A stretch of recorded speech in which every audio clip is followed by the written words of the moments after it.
اور میرے منہ سے ایسی باتیں ادا ہو جائیں گی جو اس کی چند روز پہلے شروع ہوئی خوشیوں میں زہر گھول دیں گی۔ مجھے سعدیہ کے موضوع پر بات ہی نہیں کرنی چاہیے۔ آپا رابعہ نے بھی فیصلہ کر رکھا تھا، اس لیے کھاری اور آپا رابعہ کی اس دن کی گفتگو کے دوران سعدیہ کا ذکر نہیں آیا۔ آپا رابعہ اس کو سپارہ باقاعدگی سے پڑھنے کی تلقین کرتی رہیں اور اپنے کام میں دل لگانے کی نصیحت بھی۔ کھاری نے آپا رابعہ کی نصیحتوں پر ہوں ہاں کرتے ہوئے ایک دو بار انہیں غور سے دیکھا۔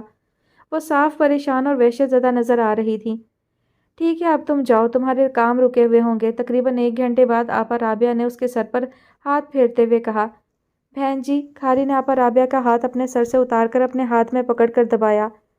جو بات ہے وہ آپ کہہ کیوں نہیں دیتی؟ آپ کے دل پر جو بوجھ ہے اسے دل میں کیوں رکھے بیٹھی ہیں؟ آپا رابعہ نے رد عمل میں اپنا ہاتھ تیزی سے کھاری کے ہاتھ سے چھڑا لیا۔ بیٹا بنایا ہے تو بیٹا سمجھیں بھی، کھاری نے ان کا ہاتھ دوبارہ پکڑتے ہوئے کہا۔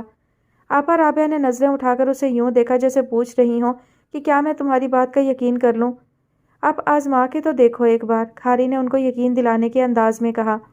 آپا رابعہ نے عادتاً دوپٹے کا پلو اپنے چہرے پر پھیرا اور سر پر اوڑھا دوپٹہ ایک بار اتار کر دوبارہ سر پر اوڑھا۔ بات بتائیں بہن جی، کھاری نے انہیں حوصلہ دیتے ہوئے کہا۔ کھاری، تمہاری شادی پر باہر سے جو مہمان آتے تھے وہ کون تھے؟ آپا رابعہ کی سمجھ میں نہیں آ رہا تھا کہ بات شروع کہاں سے کریں۔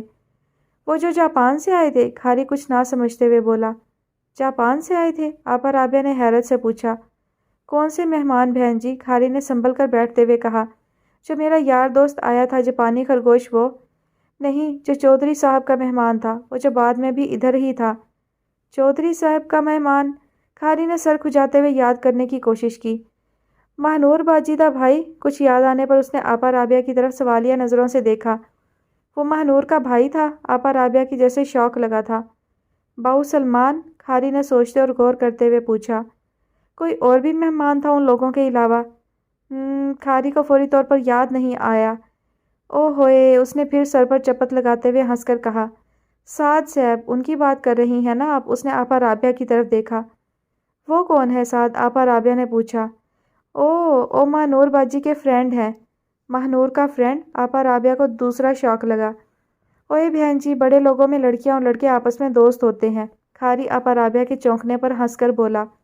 اچھا، آپا رابعہ نے کچھ سوچتے ہوئے کہا۔ کچھ پتہ ہے یہ لڑکا کون ہے؟ اس کا آگا پیچھا کیا ہے؟ بڑے کوئی امیر ہیں جناب، کھاری نے سنجیدہ سا چہرہ بنا کر کہا۔ اس کے چہرے پر جیسے سعد کی امارت کی ہیبت طاری تھی۔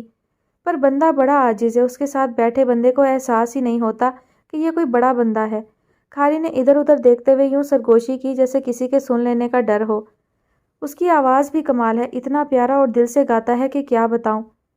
کھاری کی یہ بات سن کر آپا رابعہ کا جسم جیسے جھٹکوں کی زد میں آ گیا تھا۔ اس کا پتہ لگاؤ، وہ کون ہے؟ اس کا باپ کون ہے؟ وہ کہاں سے آیا ہے؟ وہ شدت جذبات سے رونے لگی تھی۔ تمہیں اللہ کا واسطہ ہے، انہوں نے کھاری کے سامنے اپنے دونوں ہاتھ جوڑتے ہوئے کہا، مجھے اس کے آگے پیچھے کی کوئی خبر لا دو۔ او بس بہن جی بس، کھاری نے تیزی سے آپا رابعہ کے جڑے ہوئے ہاتھ پکڑتے ہوئے کہا۔ تسی حکم کرو، میں سب پتہ کر دیتا ہوں، مگر یہ تو بتائیں بات کیا ہے؟ آپا رابعہ نے متورم آنکھوں سے کھاری کو دیکھا۔ روتے ہوئے ان کا دوپٹہ سر سے اتر گیا تھا، ان کے کھچڑی بال بکھر گئے تھے۔ صاف لگ رہا تھا انہوں نے کئی دن سے بالوں میں کنگھی نہیں کی تھی۔ میرے دل پر بڑا بوجھ ہے کھاری، برسوں کا جمع کیا ہوا بھاری بوجھ۔ انہوں نے بدقت الفاظ ادا کیے تھے۔ اتار دیو بوجھ، مجھے دے دیں اپنے بوجھ، بیٹا بنا ہوں تو بن کر دکھاؤں گا۔ کیا تمہارے سینے میں اتنی وسعت ہے کہ میرے دل کا بوجھ اس میں یوں سما سکے کہ کسی دوسرے کو کانوں کان خبر نہ ہو؟ کیا تمہارے شانوں میں اتنی ہمت ہے کہ اس بوجھ کو ساتھ لیے پھرو اور کسی دوسرے کو پتہ نہ چلے؟ آپا رابعہ نے سرگوشی میں پوچھا تھا۔ الحمدللہ، کھاری نے سینے پر ہاتھ مارتے ہوئے سر جھکا کر کہا تھا۔ آپا رابعہ نے ایک بار کھاری کو بے یقینی سے دیکھا۔ وہ ابھی تک سینے پر ہاتھ رکھے بیٹھا تھا۔ آپا رابعہ نے اس سے آگے مزید سوچے اور دیکھے بغیر بولنا شروع کیا۔ ان کا سامع افتخار احمد عرف کھاری مبہوت بیٹھا ان کی داستانِ طلسم ہوش ربا سن رہا تھا۔ فاطمہ نے ٹاٹ کی بوری کا سلا ہوا منہ کینچی سے کاٹ کر کھولا اور بوری کے اندر جھانک کر دیکھا۔ بوری ان گنت پرانے جرائد سے بھری پڑی تھی۔ انہوں نے سب سے اوپر رکھا رسالہ نکالا۔ یہ ایک رسالہ نہیں تھا بلکہ ایک کور کے اندر کسی پرانے سن کے 12 مہینوں کے 12 شمار سلے ہوئے تھے۔ فاطمہ نے اوپر کا کور کھول کر پہلا پرچہ دیکھنا شروع کیا۔ پرانے ہو جانے کی وجہ سے پرچے کے صفحات زرد پڑ چکے تھے اور ان میں بوسیدگی بھی آ چکی تھی۔ 2-3 صفحات پلٹنے کے بعد فاطمہ کے نتنوں سے بوسیدگی کی بو ٹکرانے کے باعث چھینکوں کا ایک لمبا سلسلہ شروع ہو گیا، لیکن وہ ان پرانے شماروں میں یوں کھو گئی تھی کہ انہیں الرجی، چھینکوں اور ناک منہ سرخ ہونے کا احساس نہیں ہو رہا تھا۔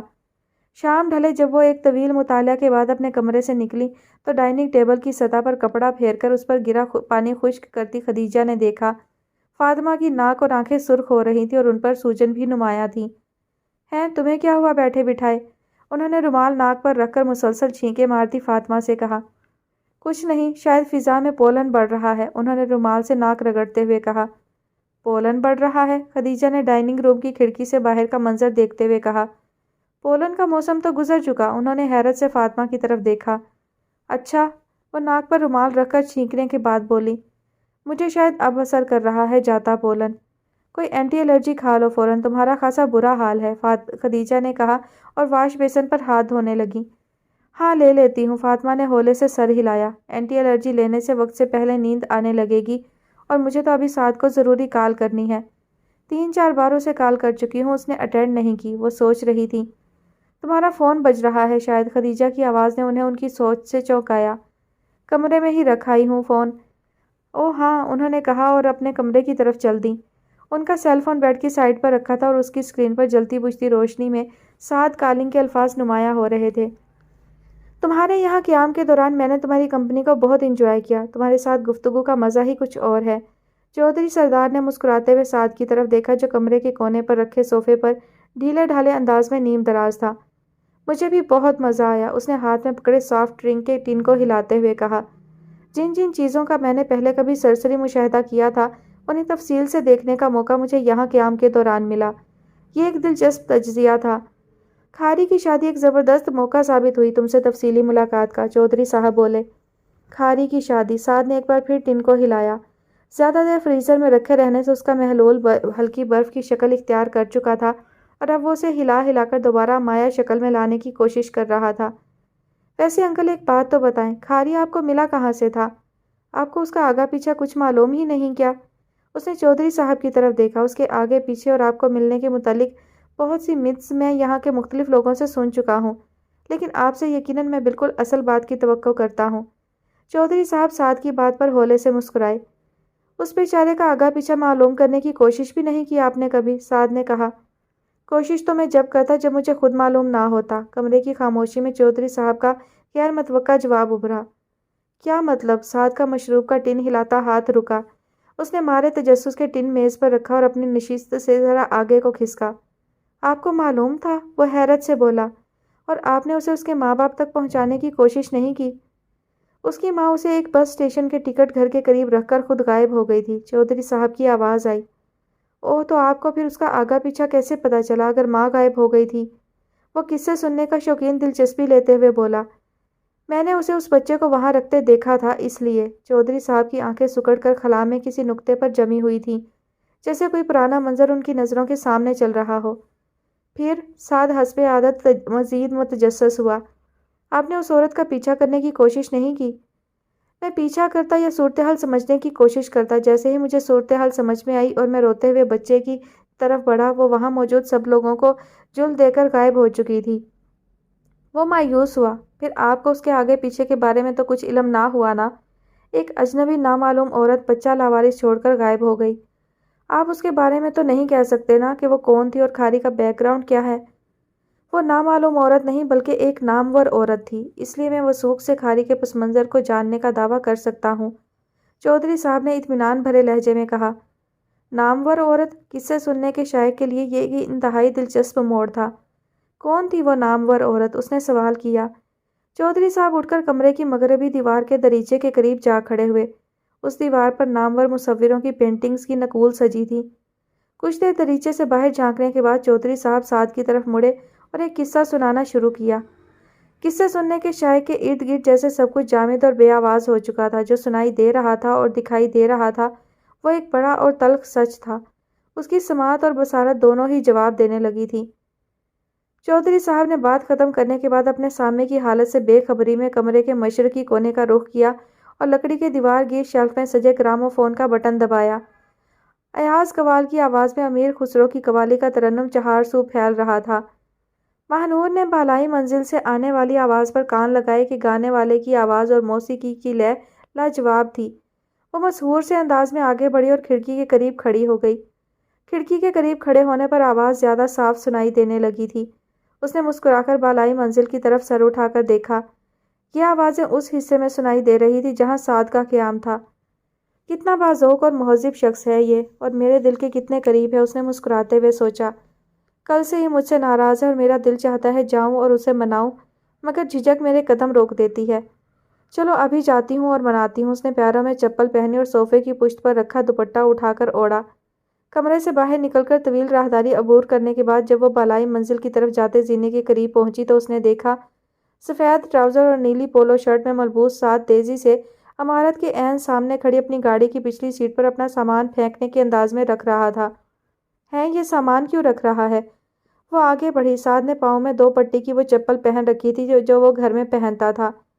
ماہنور نے منتظر نظروں سے دیکھا۔ وہ اندر آئے گا اور اسے راستے میں کھڑا دیکھ کر رکے گا، لیکن اس کی منتظر نظریں منتظر ہی رہیں۔ اس کے دیکھتے ہی دیکھتے سعد گاڑی کی ڈرائیونگ سیٹ پر بیٹھ کر گاڑی سٹارٹ کر کے تیزی سے اسے موڑ کر باہر جانے والے راستے پر لے گیا تھا۔ ماہنور پریشانی اور عجلت میں بھاگ کر باہر نکلی تھی۔ پل کے پل میں سعد کی گاڑی طویل روش پر نظروں سے دور ہوتی غائب ہو گئی تھی۔ ماہنور نے پریشان اور حیران نظروں سے ادھر ادھر دیکھا۔ اسے ایسا کوئی نظر نہیں آیا جو اسے بتا سکتا کہ سعد اتنی عجلت میں اس وقت کیوں اور کہاں گیا تھا۔ وہ اپنی جگہ پر ساکت کھڑی ابھی بھی حیرت سے اس راستے کو دیکھ رہی تھی جس پر سے سعد گاڑی نکال کر گیا تھا۔ بالائی منزل پر گراموفون ابھی بھی ریکارڈ بجا رہا تھا۔ فضا میں یکالگ گرد آلود ہوا چلنے لگی تھی۔ یہاں وہاں کاغذ، سوکھے پتے اور بکھری چیزیں اڑنے لگی تھیں۔ گرد آلود ہوا رفتہ رفتہ تیز ہو رہی تھی اور در و دیوار سے سر پٹکنے لگی تھی۔ بالائی منزل سے آتی آواز بھی جیسے اچانک گریا کرنے لگی تھی۔ ماہنور حیرت زدہ نظروں سے گرد آلود آسمان اور بگولے اٹھاتی آندھی کو چلتے دیکھ رہی تھی۔ 1 2 3 4 5 5 کے بعد رک کر وہ دوبارہ سے گنتی شروع کر دیتی تھی۔ اس لیے اسے اندازہ نہیں ہو پا رہا تھا کہ اس نے کتنی بار سعد کے نمبر پر کال کی تھی اور کتنی بار جواب میں اسے آپ کا مطلوبہ نمبر فی الحال بند ہے، برائے مہربانی کچھ دیر بعد کال کیجیے کا پیغام موصول ہوا تھا۔ اس کا دل نہ جانے کیوں کچھ انہونی ہو جانے کے خدشے کے خوف سے لرز رہا تھا۔ باہر گرد آلود آندھی اپنے پورے زور پر چلتے ہوئے چیزوں کو ادھر سے ادھر اڑائے پھر رہی تھی۔ ماہنور نے کبھی آندھی میں اٹھتے بنتے مٹتے بگولوں کو اپنی آنکھوں سے نہیں دیکھا تھا، مگر سعد کی گاڑی کے پیچھے بے ارادہ بھاگتے ہوئے آنکھوں میں پڑتی دھول اور ریت کی چبھن کی پرواہ نہ کرتے ہوئے وہ اس وقت گیٹ کی طرف جا رہی تھی۔ اس نے فارم ہاؤس کے کھلے حصے میں آندھی میں اٹھتے بگولے دیکھے تھے۔ اس نے پل بھر کو آنکھوں میں ذرہ برابر کنکروں کی طرح چبھتی ریت کو آنکھوں سے مل کر باہر نکالنے کی خاطر انہیں باری باری شہادت کی انگلی سے رگڑا تھا۔ اس اثنا میں سعد کی گاڑی تیزی سے گیٹ سے باہر نکل گئی تھی۔ آنکھوں میں چبھن مسلے جانے سے اور بھی زیادہ بڑھ گئی تھی۔ اس نے وحشت زدہ انداز میں پیچھے مڑ کر دیکھا۔ تیز آندھی کے ناچتے بگولے جیسے ہو ہا ہا کرتے اس کے ڈرانے کی کوشش کرنے لگے تھے۔ باجی اندر چلو اندر۔ گیٹ پر کھڑے 2 3 لوگوں میں سے ایک نے بازو زور سے ہلاتے ہوئے اسے اشارہ کیا اور بلند آواز میں اسے اندر جانے کی ہدایت دینے لگا۔ اندر کہاں جاؤں؟ اس نے غائب دماغی کی کیفیت میں خود سے سوال کیا تھا۔ تیز اور گرد آلود ہوا اس کے منہ پر تماچے رسید کر رہی تھی۔ اس کے پاؤں گرد آلود ہوا کی زد میں آ کر مٹی مٹی ہو رہے تھے۔ اندر تو سخت اندھیرا ہے، ایسا اندھیرا جس میں ہاتھ کو ہاتھ سجائی نہ دے، وہ بڑبڑائی۔ ہائے ہائے ماہنور بی بی، آپ نے خود کو مٹی مٹی کر لیا ہے۔ اندرونی عمارت کا دروازہ کھول کر ایک عورت سرپٹ دوڑتی اس کی طرف آئی۔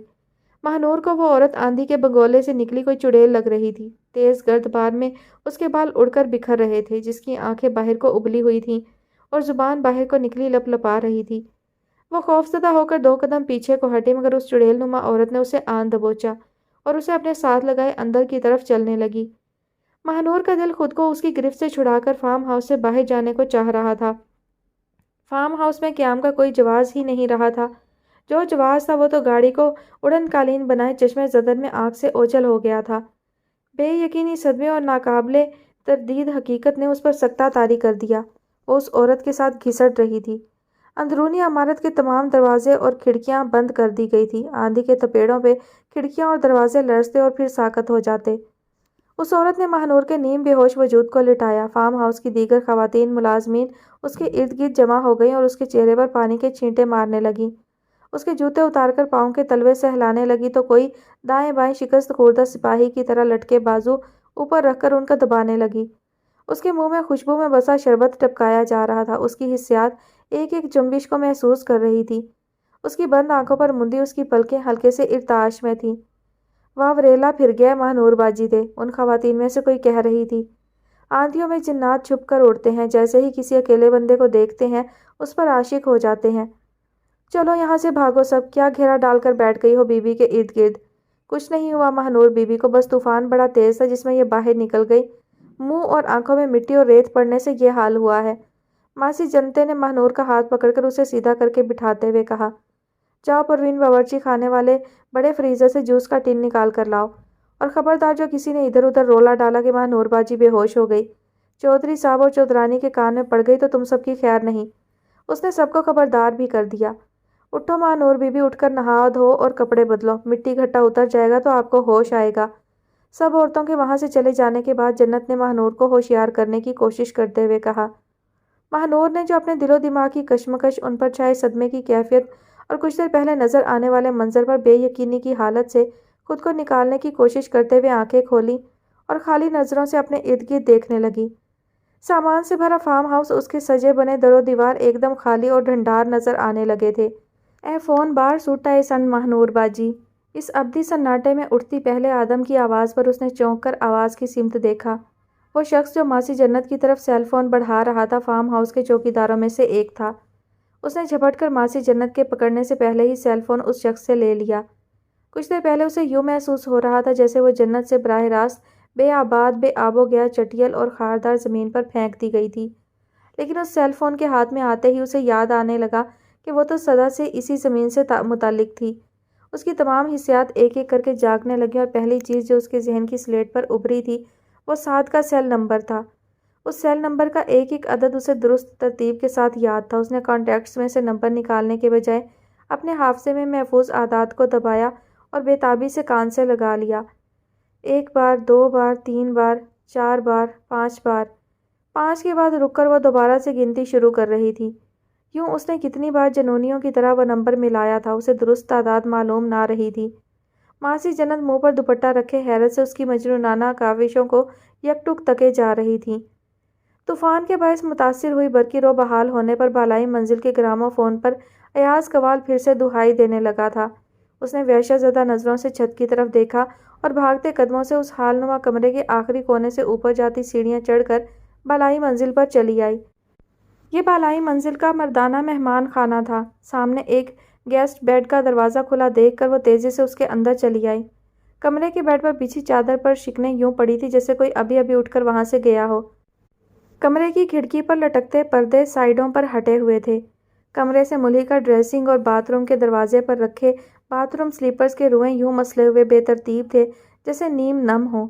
ماہنور نے بے اختیار ڈریسنگ روم کا بند دروازہ ہینڈل گھما کر کھولا اور اسے پیچھے دھکیل کر مردانہ perfume, shaving cream, after shave lotion, bath soap اور شیمپو کی باتھ روم میں بند خوشبو دروازہ کھلنے پر اس کے نتنوں سے ٹکرائی۔ ڈریسنگ روم کی دیوار پر لکڑی کے نقش فریم میں جڑے شیشے کی شیلف پر پرفیوم کی 2 شیشیاں اور ایک مردانہ رول آن رکھا تھا۔ شیشے کے قریب رکھی کرسی پر نیم نم باتھ روب رکھا تھا۔ ماہنور نے بے اختیار آگے بڑھ کر باتھ روب کو ہاتھ کی مٹھی میں پکڑ کر نرمی سے مسلا۔ ایک مانوس سا احساس اس کے اندر جاگا جس سے گھبرا کر وہ تیزی سے پلٹ کر کمرے کی طرف آئی جو خالی تھا اور اپنے مکین کے وہاں موجود نہ ہونے کا پیغام دے رہا تھا۔ سکھی پیا کو جو میں نہ دیکھوں تو کیسے کاٹوں اندھیری رتیاں۔ ایاز قوال کے الفاظ ایک بار پھر اس کے کان سے ٹکرائے۔ وہ تیزی سے خود کو اس بیڈ روم سے نکال کر اس کے ساتھ والے روم میں لے آئی۔ گرامو فون پر ریکارڈر کی سوئی آہستہ آہستہ اپنی سطح سے جڑے کالے ریکارڈ پر گھوم رہی تھی۔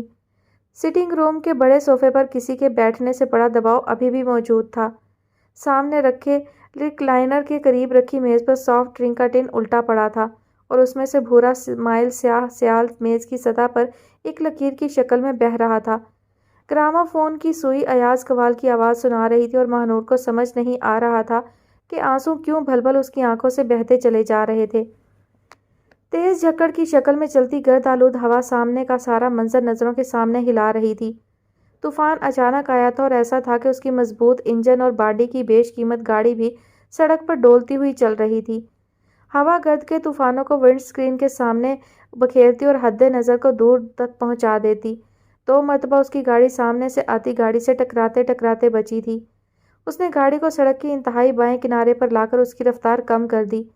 طوفان ریت کے ذرات اور چھوٹے سنگریزے فضا میں اٹھاتا، چھوٹے بڑے درختوں کو جڑوں سے اکھاڑتا، اونچے نیچے درختوں کی شاخوں اور پتوں کو جھماتا اپنی تیز رفتاری کے ساتھ چلے جا رہا تھا، مگر اسے ایسا محسوس ہو رہا تھا کہ اس کی نظر طوفان کے اندر جھومتے بگولوں پر نہیں تھی۔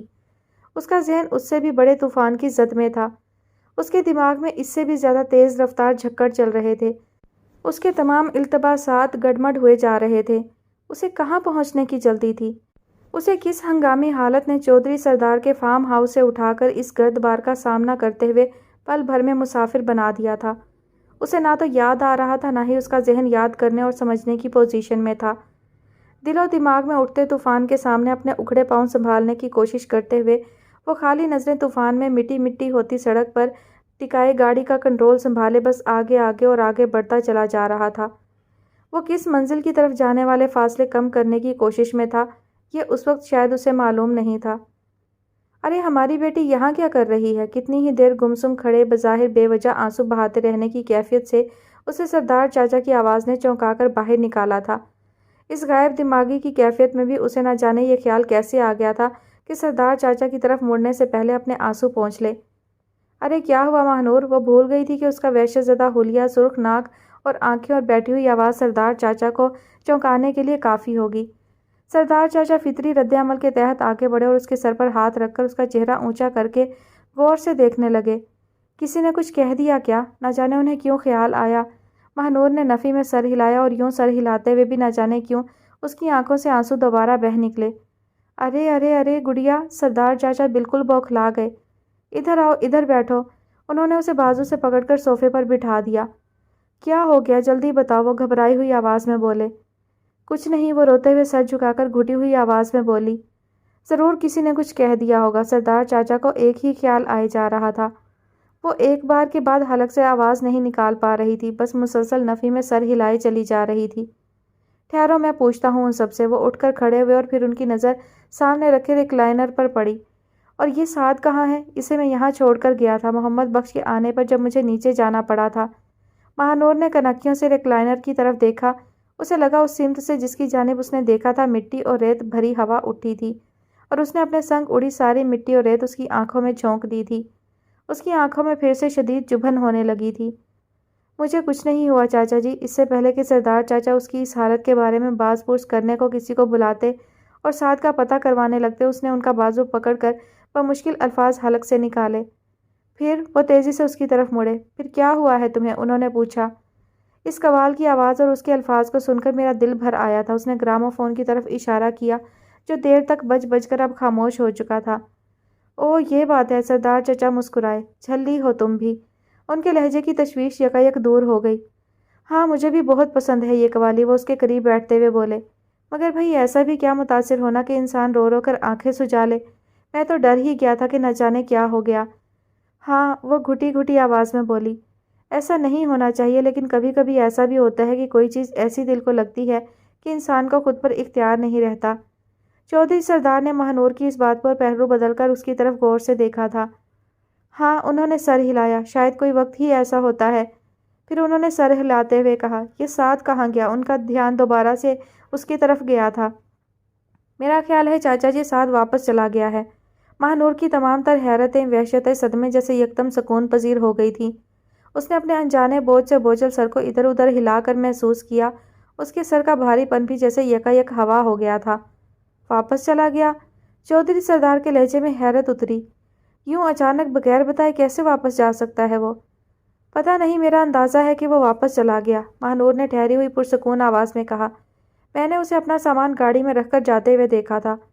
تمہیں بھی اس نے نہیں بتایا کہ کہاں اور کیوں جا رہا ہے؟ سردار چاچا کا تعجب بجا تھا۔ نہیں، اس نے سر ہلایا۔ کمال ہے، چودھری سردار نے جیب سے اپنا سیل فون نکالتے ہوئے کہا۔ ابھی کچھ دیر پہلے تو یہاں بیٹھا مجھ سے کھاری کی کہانی سن رہا تھا۔ وہ سیل فون پر سعد کا نمبر دباتے ہوئے بولے۔ کھاری کی کہانی؟ ماہنور نے چونک کر سردار چاچا کی طرف دیکھا۔ اسے یہ جاننے کی کوئی بے چینی نہیں تھی کہ سردار چاچا کی کال کا سعد کیا جواب دینے والا تھا۔ اسے معلوم تھا کہ سردار چاچا کو اپنی کال پر کوئی جواب نہیں ملنے والا تھا۔ اسے اس بات میں دلچسپی تھی کہ سردار چاچا نے سعد کو کھاری کی کیا کہانی سنائی تھی۔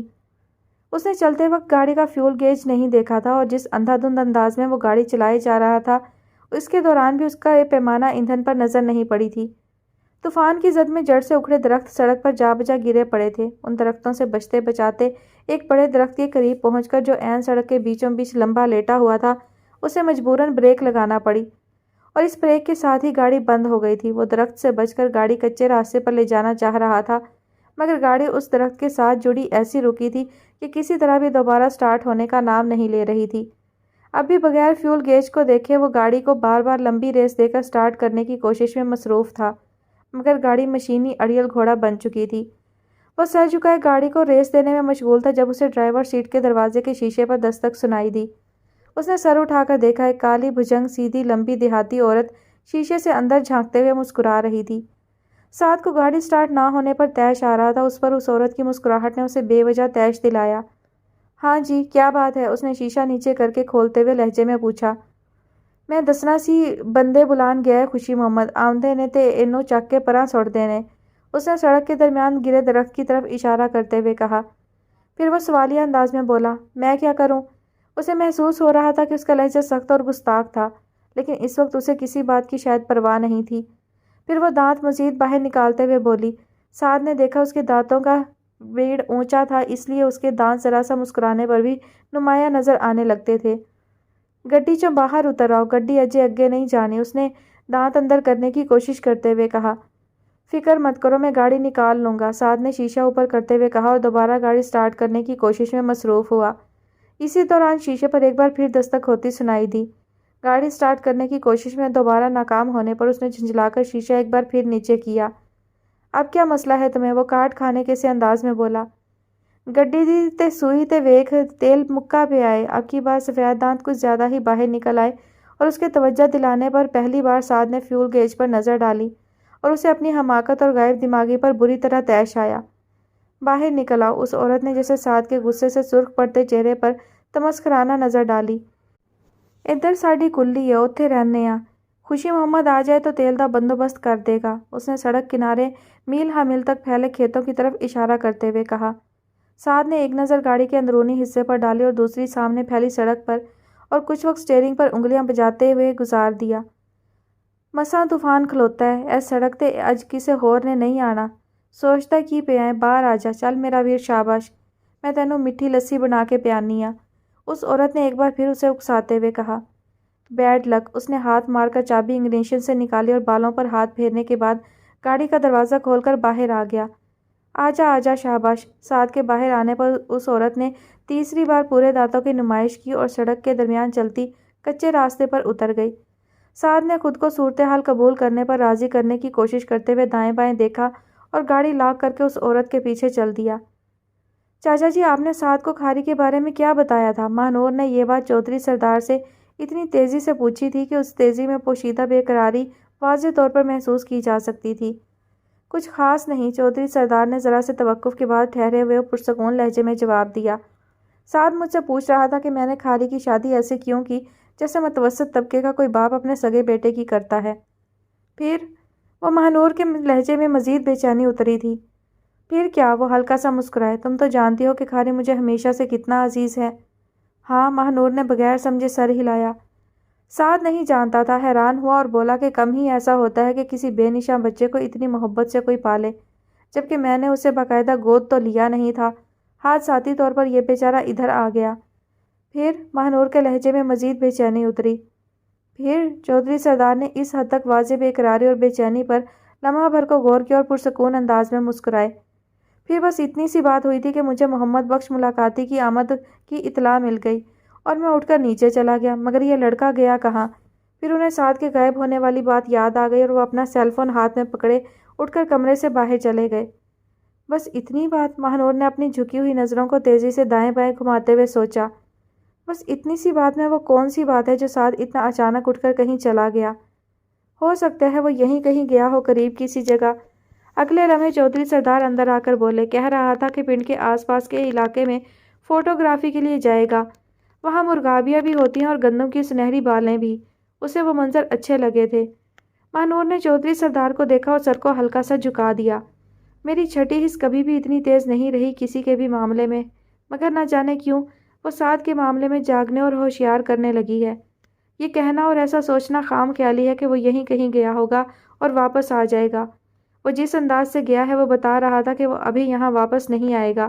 اس نے دل میں کہا، میں پتہ کرتا ہوں رب نواز اور ظہور سے، یقیناً انہیں پتہ ہوگا کہ سعد کہاں گیا ہے۔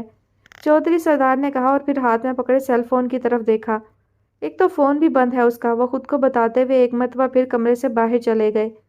ماہنور نے کسی شکست کھائے سپاہی کی طرح تھکی اور ہاری ہوئی نظروں سے ایک مرتبہ پھر کمرے کا جائزہ لیا۔ وہ ریکلائنر جس کی طرف سردار چاچا نے اشارہ کیا تھا کہ کچھ دیر پہلے سعد وہاں بیٹھا تھا، سافٹ ڈرنک کا الٹا ہوا ٹن، صوفے، فلور میٹس، کرسیاں، ایزی چیئر، پردے، کھڑکیاں، دیواریں، وہ ایک ایک چیز پر نظر ڈالتے ہوئے کمرے کی مغربی دیوار پر سجی پینٹنگز تک پہنچی۔ سردار چاچا کی فن اور فنکار سے یہی محبت تو ہے جس نے سعد کو اتنے دن سے یہاں روک رکھا تھا۔ پھر اچانک ایسا کیا ہوا کہ وہ سرپٹ بھاگ کھڑا ہوا؟ وہ آہستہ قدموں سے چلتی مغربی دیوار پر سجی پینٹنگز کے قریب آئی۔ ایبسٹریکٹ آرٹ، اس نے پہلی اور دوسری پینٹنگ کو دیکھتے ہوئے سوچا، یہ کسی مشہور مصور کی پینٹنگز کی نقول تھیں۔ اوہ، یہ تو بہت صاف مگر ادھوری پینٹنگ ہے۔ چوتھی پینٹنگ کے قریب پہنچ کر اسے خیال آیا، کسی مصور نے ادھوری پینٹنگ بیچی اور سردار چاچا نے کیسے خرید لی؟ اس نے بھورے فریم میں جڑی پینٹنگ کو غور سے دیکھا۔ ڈوبتے چاند کی مدھم روشنی نیچے، بہت نیچے ننگے فرش پر مٹھیاں بھینچتے روتے چلاتے شیرخوار بچے پر پڑ رہی تھی۔ بچے کی کھلی آنکھیں مدھم روشنی پر ٹکی تھیں۔ مادرزاد برہنہ بچے کی ٹانگیں سکڑ کر گھٹنوں سے جڑی تھیں اور گھٹنے پیٹ سے لگے تھے۔ بچے کے ارد گرد وسیع میدان کا خاکہ ادھورا تھا۔ اس میں کہیں کہیں نوکیلی خاردار جھاڑیاں ایسی نظر آ رہی تھیں جیسے کوئی انہیں بناتے بناتے ادھورا چھوڑ گیا ہو۔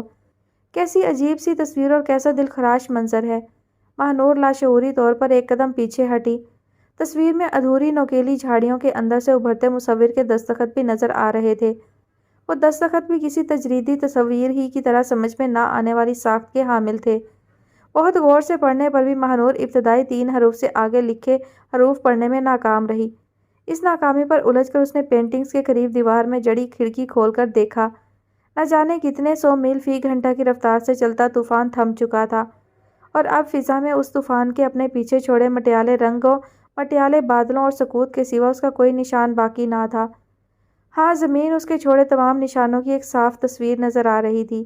طوفان کے تھپیڑوں سے بے حال سر نواڑے پودے اور پیڑ، اپنے قد سے اکھڑے درخت، مٹی مٹی ہوتی گھاس، گردآلود در و دیوار، ادھر سے ادھر تک بکھرے کاغذ، پتے اور چھوٹی شاخیں۔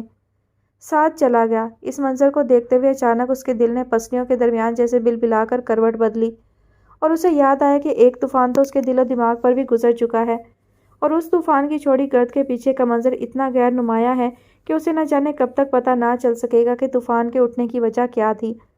اس نے اس احساس کی شدت سے گھبرا کر کھڑکی بند کی اور کمرے کے دوسرے کونے میں رکھی میز پر دھرے گراموفون کی طرف دیکھا اور اس کی طرف بڑھ گئی۔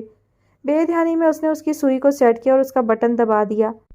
ایاز قوال ایک بار پھر امیر خسرو کے دل کا حال بیان کرنے لگا تھا۔ ماہنور کو کمرے میں موجود ہر چیز میں سے صرف ایک ہی شبیہ کا عکس نظر آتا دکھائی دینے لگا۔ اب کہ ماہنور کو ایسا لگا جیسے قوال نے اچانک سے اس کے اپنے دل کی حالت کی ترجمانی شروع کر دی ہو۔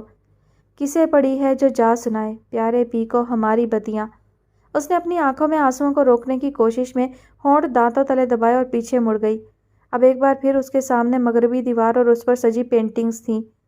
ایک کے بعد دوسری، پھر تیسری پینٹنگ سے ہوتی اس کی نظریں چوتھی تصویر پر جا کر رک گئیں۔ نوکدار ادھوری شاخوں والے میدان کے ادھورے خاکے میں وہ بلبلاتا مکمل بچہ۔ اس کے ذہن نے ایک بار پھر لاشعوری طور پر مصور کے دستخط میں سے سمجھ آنے والے پہلے 3 حروف دہرائے اور جیسے اچانک اس کے ذہن میں روشنی کا ایک جھماکہ ہوا اور اسے ایک ایسے معمے کا چھوٹا سا سرا ہاتھ آ گیا جس کے بارے میں کچھ دیر پہلے تک وہ فیصلہ کر چکی تھی کہ وہ اسے کبھی سمجھ نہیں آ سکتا۔